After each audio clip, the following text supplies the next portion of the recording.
Before we step into the forgotten corridors of time, pause.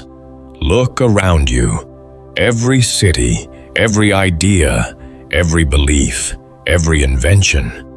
It all began somewhere.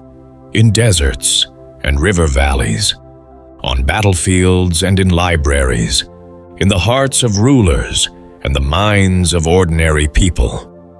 This is the story of how humanity rose, how it fell, and how it rose again, from the world's first civilizations to the empires that shaped continents, from ancient gods to modern machines. Every moment left a fingerprint on who we are today.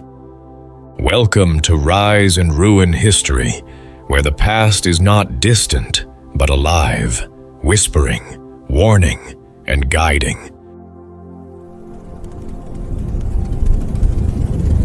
In the beginning, before kingdoms, before empires, before even the first village existed, humanity walked in silence across a wild and unforgiving earth.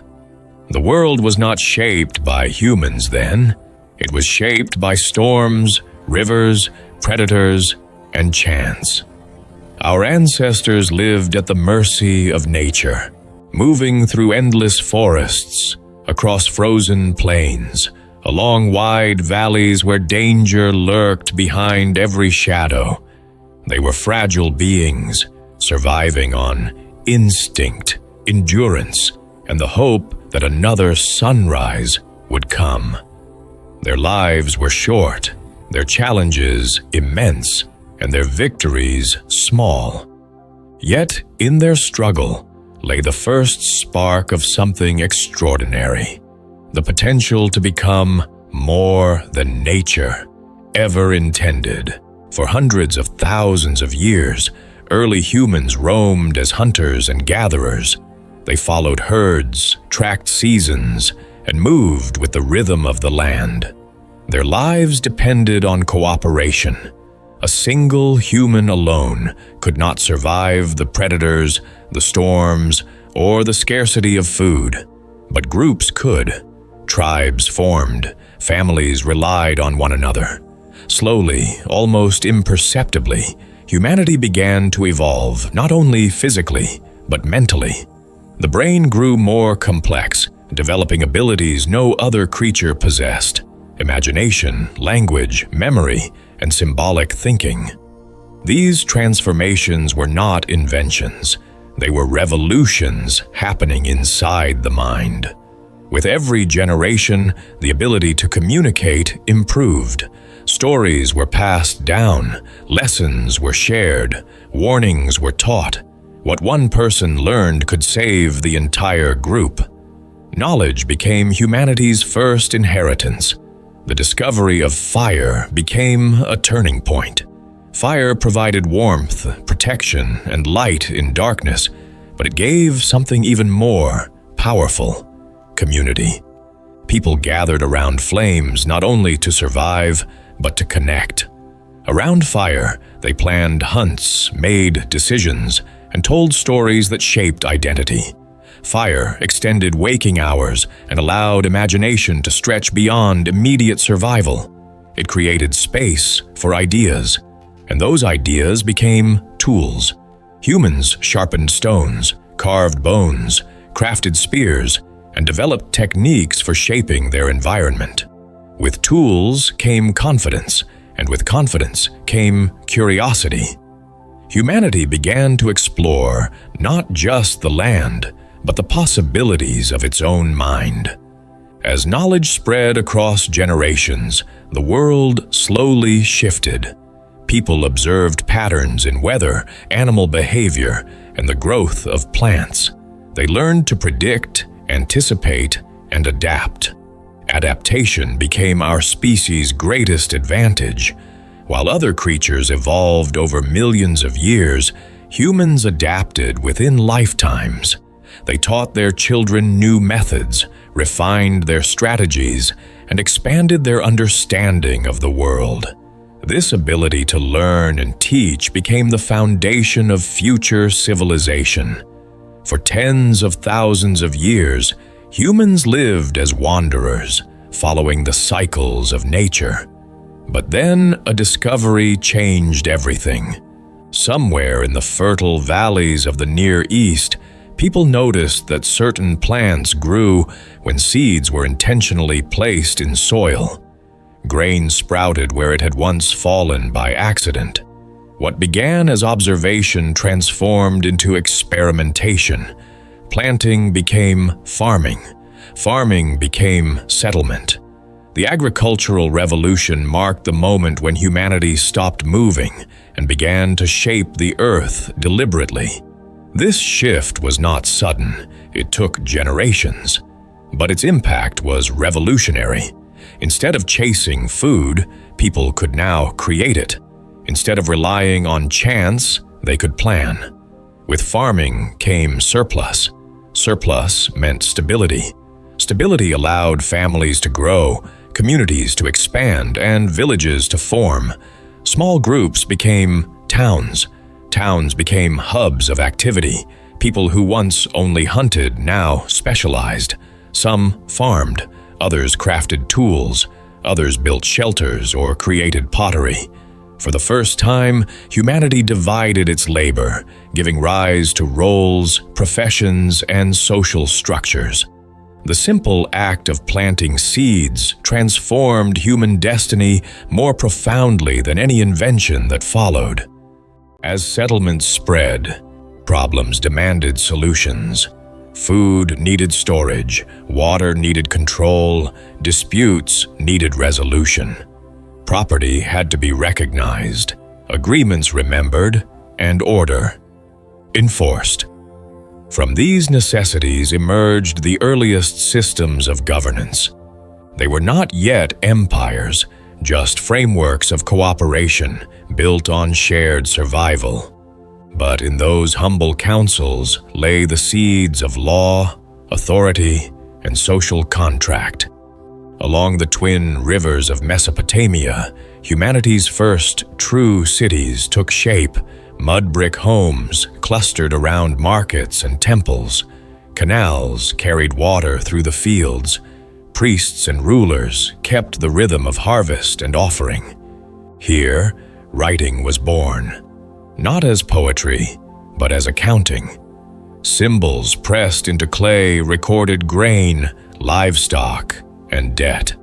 Yet soon, numbers became language, and language became memory. Cuneiform transformed fleeting thought into permanence. For the first time, human ideas could outlive their creators. Civilization had begun to record itself southward and westward, along the Nile.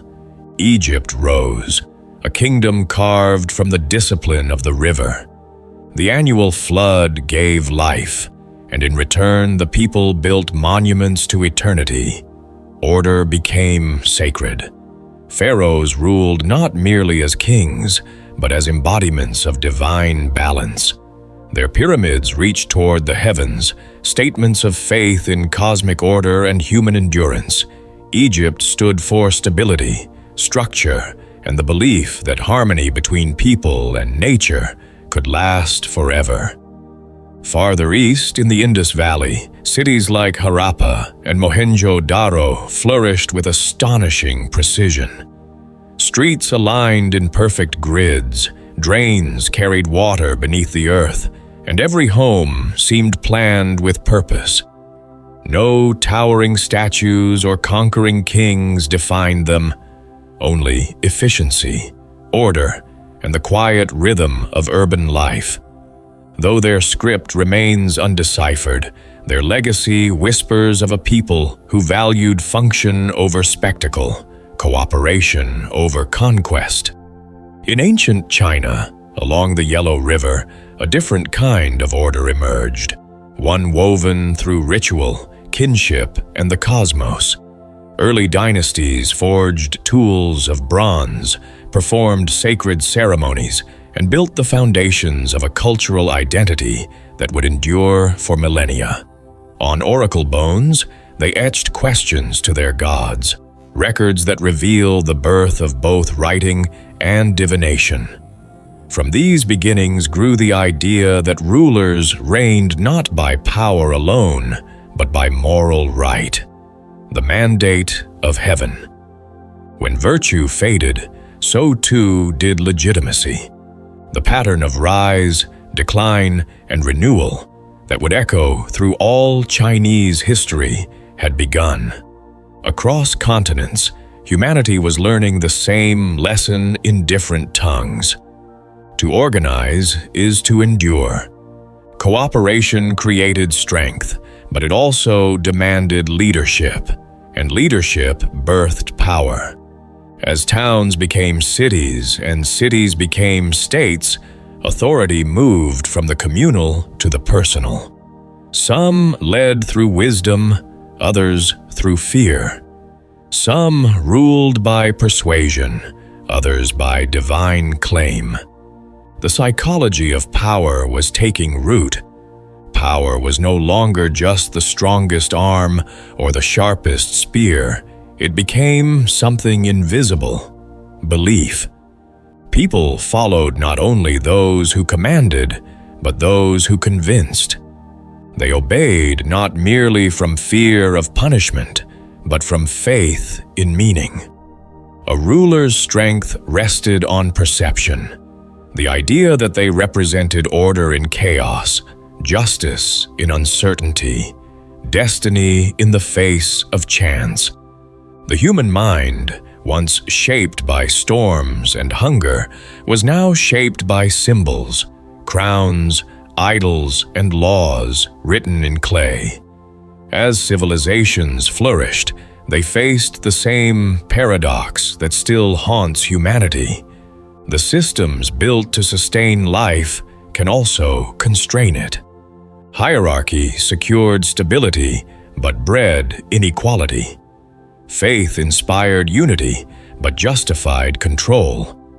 The inventions that protected people from nature also bound them to structures they could no longer live without. In conquering the wild, humanity had created a new wilderness, the labyrinth of its own making. And yet, progress did not stop. Curiosity pushed outward. Trade connected river to sea, valley to mountain, culture to culture.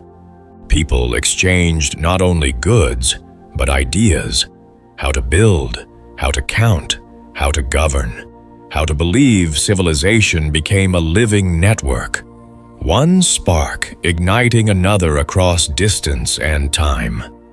Through this exchange, the world grew smaller and humanity grew larger. And beneath the rising temples and growing cities, one truth pulsed quietly: power, whether divine or human, was always fragile. It could be built, celebrated, worshipped, and lost. The age of empires, ambition, and the architecture of power. Humanity entered the age of empires not with a single moment, but with a shift in consciousness. Once people learned how to build cities, organize societies, and create order, they began searching for something bigger than survival or stability. They wanted influence, they wanted territory, they wanted their culture, their gods, and their name to stretch beyond the horizon. The world was no longer a place to simply live. It became a canvas for ambition. And ambition, more than weapons or wealth, became the force that pushed civilizations into greatness and then pulled them toward ruin. One of the first great examples of this ambition was the Akkadian Empire under Sargon. In a land of warring city-states across Mesopotamia, Sargon imagined something unprecedented: one ruler over many peoples, one authority over many lands. The idea of empire was born not from geography, but from imagination. The Akkadians unified trade routes, enforced laws, and created political structures that allowed thousands of people with different languages and beliefs to live under a single banner. It was a daring experiment in human organization. Yet the strength of the empire was also its weakness.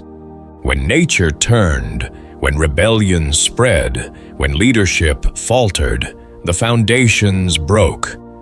The empire that rose so quickly collapsed just as fast, reminding the world that power without stability is a temporary illusion. To the west, along the wide and eternal Nile, Egypt continued to build a civilization of remarkable longevity. While Mesopotamia saw kingdoms rise and fall like shifting tides, Egypt endured for thousands of years. Their secret was structure, a stable belief system, a centralized authority, and a river that gifted life with dependable rhythm. Pharaohs expanded their power outward, building monumental architecture and commanding armies with divine authority. Yet Egypt, too, fluctuated between unity and internal fracture. Even a civilization that believed itself eternal could not escape the realities of corruption, complacency, and the slow decay that comes when leaders forget the people who sustain their power. Farther east, a different kind of empire was emerging in ancient Persia. Cyrus the Great reshaped what rulership meant by blending strength with tolerance. Conquered people were not destroyed. They were respected, allowed to keep their customs, and invited into the fabric of a larger, more stable world. It was a revolutionary approach. The Persian model showed that people follow not only fear, but fairness, not only authority, but dignity. Under Cyrus and his successors, the empire became a beacon of infrastructure, administration, and justice. Yet even Persia struggled with succession, rebellion, and the challenges of holding together a vast territory with countless cultures. Vision may build empire, but visionaries do not live forever. Across the Aegean Sea, Greece was growing in a different direction. Instead of a single empire, it became a patchwork of fiercely independent city-states. But what Greece lacked in unity, it compensated for with ideas. Philosophy, logic, mathematics, theater, astronomy, and early science. The Greeks explored the world not with armies, but with questions. They debated gods, laws, and ethics. They sought truth in nature, behavior, and the mind. Their discoveries became the intellectual foundation for much of Western civilization. Yet Greece, for all its brilliance, suffered from the same internal rivalries that plague many human societies. Sparta and Athens warred for dominance, weakening each other until their combined strength faded. Great civilizations often fall not when facing external threats, but when their internal divisions become too deep to repair. Then came Alexander, a single individual whose ambition surpassed anything the ancient world had imagined. Raised in a kingdom few considered important, he transformed himself into a legend.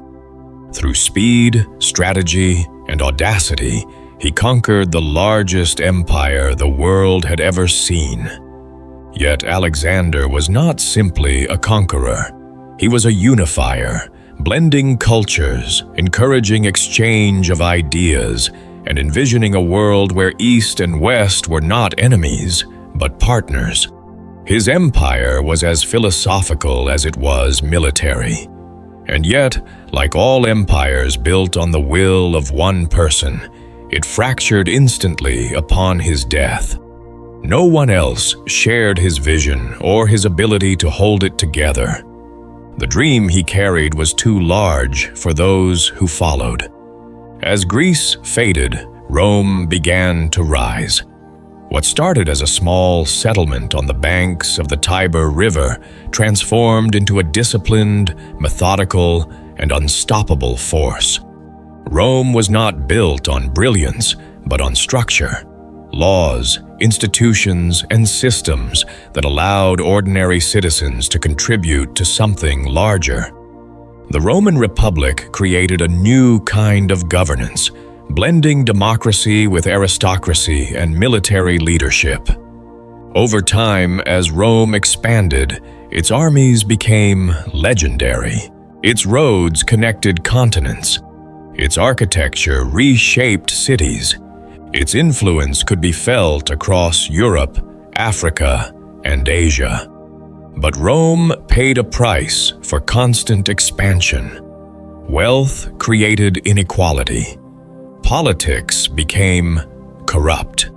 Leaders grew more interested in personal power than public good. The Republic collapsed into civil war, and from that chaos rose emperors, whose decisions would define the world for centuries.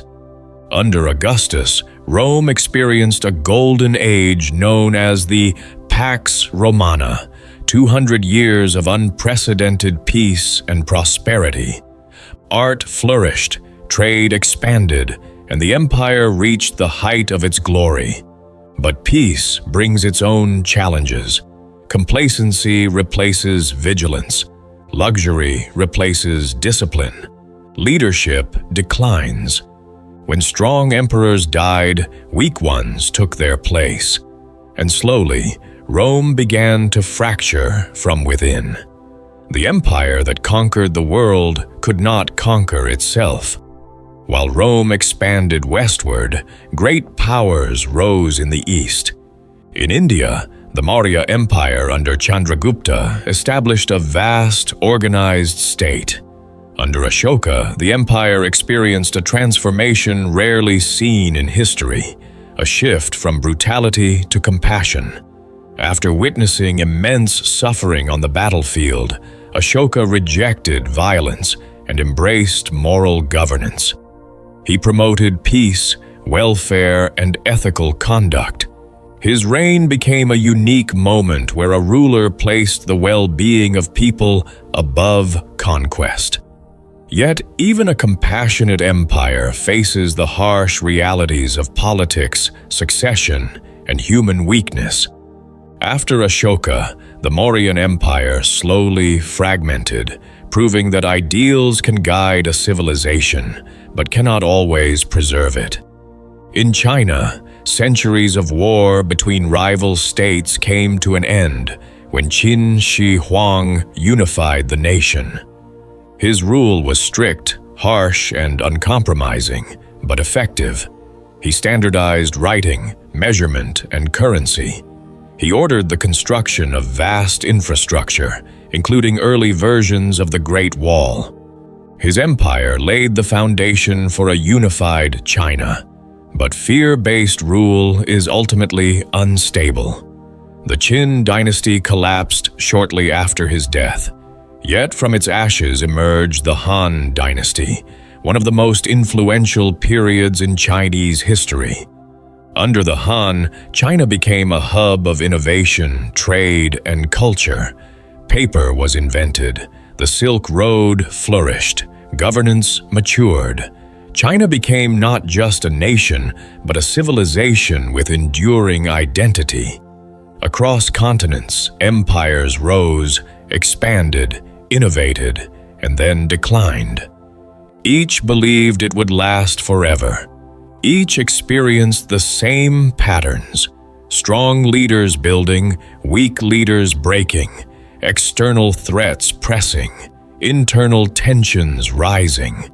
The psychology of power shaped every victory and every downfall. Human nature, in all its ambition and vulnerability, became both the foundation and the flaw of every civilization. As centuries passed, the ancient world neared its end. The classical age had laid the intellectual, political, and cultural foundations for humanity's future. And yet, despite endless collapse, humanity refused to stop building. Every fall became a lesson, every ruin a foundation.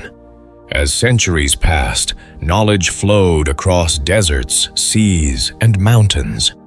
Trade routes became arteries of civilization. From China to Rome, from Persia to Africa, ideas and inventions crossed borders, transforming the human story from isolated empires into a connected world. The ancient world had learned to build, to govern, and to think. But a deeper hunger was awakening, a hunger for meaning. Humanity had mastered the art of survival and the architecture of power. Now it would search for something far more elusive: purpose. Beliefs, innovation, and the mirror of civilization. As the ancient empires gave way to new powers, humanity entered an age not only of conquest, but of consciousness. The collapse of old orders opened space for new ideas, beliefs, philosophies, and visions that would shape societies from within. The next revolutions would not begin with swords or cities, but with minds. Across continents, faith began to unify what power once divided. In the Middle East, a people found meaning in the idea of one God. Judaism's moral law forged a foundation for civilization's conscience. In India, Hinduism unfolded as a tapestry of existence, connecting all life through cycles of birth, death, and rebirth. From it grew Buddhism, an awakening of compassion and awareness that transcended borders. In China, Confucianism gave structure to society through ethics, loyalty, and duty. Taoism offered balance through simplicity and harmony with nature. These philosophies did what empires could not. They conquered the human heart. They gave order to chaos, comfort to suffering, and meaning to mortality. For the first time, humanity looked inward, seeking truth not in the stars, but in the soul. Yet even as faith connected people, it also divided them. Religion built cathedrals and sparked crusades, inspired charity and justified conquest. The same forces that united civilizations also tore them apart. Human nature, ever constant, continued its eternal dance between creation and destruction. In the deserts of Arabia, a new revelation echoed, a call to unity, knowledge, and justice. Islam spread with astonishing speed, carrying not only belief, but culture, science, and governance. From Baghdad to Cordoba, cities became sanctuaries of learning. Scholars preserved Greek philosophy, mapped the heavens, advanced mathematics, and pioneered medicine. The Islamic Golden Age became the bridge between ancient wisdom and future discovery. While the East thrived, Europe slept, a 1,000-year night of feudal lords, fragmented kingdoms, and fear. Yet beneath the surface, seeds of change grew. Monasteries preserved knowledge. Faith gave people identity and hope amid hardship. And in time, the Middle Ages became not a dark age, but a gestation, humanity's long inhale before an exhale of genius. That exhale came with the Renaissance. Across Italy, art became philosophy, and science became faith. Leonardo da Vinci dreamed of machines that would fly. Michelangelo carved emotion into stone. Copernicus and Galileo redefined humanity's place in the universe. The printing press amplified ideas faster than any army could march. Knowledge, once guarded by kings and priests, became the weapon of the curious. The human mind had rediscovered its power. Then came exploration, the age of discovery. Ships crossed oceans, connecting worlds that had never met. Trade, colonization, and conquest remade the globe. Empires rose on distant shores. Civilizations clashed. Resources flowed in one direction, suffering in another. The world grew smaller and far more complicated. The scientific revolution followed, driven by observation and evidence. Newton revealed the laws of motion, unlocking the clockwork of the cosmos. Enlightenment thinkers challenged tradition, preaching liberty, equality, and reason. The American and French revolutions transformed those ideas into political reality. Humanity was learning not just how to survive or rule, but how to question everything. And then, the world changed faster than ever before. The Industrial Revolution replaced muscle with machine, field with factory, silence with smoke. Cities swelled, railroads stretched across continents, steamships and telegraphs collapsed distance. The pace of progress outran the rhythm of nature. Humanity gained control of its environment, but began to lose control of itself.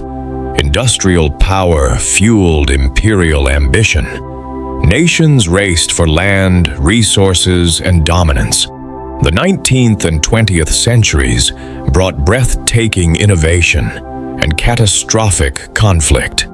2 world wars redrew maps and redefined humanity's limits. For the first time, destruction could end the world itself. The same ingenuity that built cities could now erase them in seconds. In the ashes of war, the Cold War began, a silent global struggle of ideology and fear.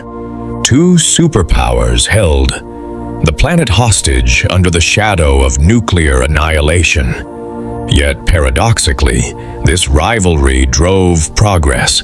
Humans walked on the moon, explored the stars, and invented technologies that would soon reshape civilization.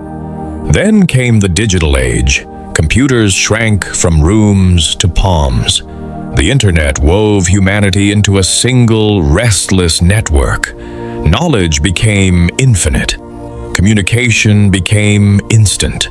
Empires no longer conquered land, they conquered attention.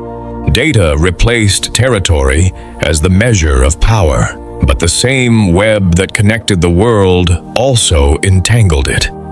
Truth blurred, privacy dissolved. The human mind, once awakened in the firelight of prehistory, now flickered behind glowing screens. Humanity had gained godlike tools, but not necessarily the wisdom to use them. As the 21st century unfolds, we stand at another turning point. Artificial intelligence learns, adapts, and evolves faster than any civilization before it. Machines predict behavior, generate ideas, and replicate thought. The line between creation and creator grows thin.